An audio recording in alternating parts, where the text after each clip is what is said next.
Freezer paper is thick paper with a plastic or wax coating on one side. It differs from parchment, which has no wax coating, and wax paper, which has a wax coating on both sides.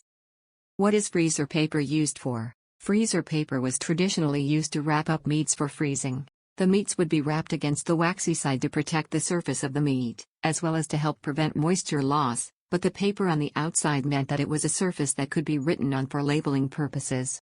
Freezer paper is still used at the meat or seafood counter. This type of paper is preferred because the plastic side prevents the juices from meat and seafood from soaking and leaking through. Besides meat and seafood, freezer paper would also be a great material to wrap pieces of cheese in to allow the cheese to breathe but not dry out. It is also used in craft projects like printing on fabric and quilting. Why is freezer paper the best option for storing meat?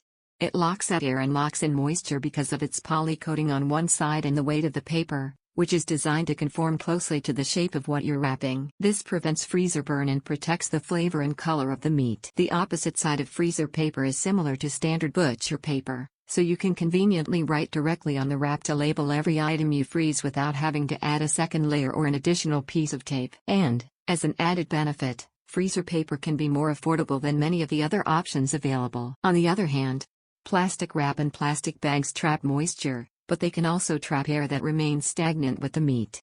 Aluminum foil can often leave a metallic taste on the meat. Wax paper is difficult to label it and it's not going to fit snug to the meat.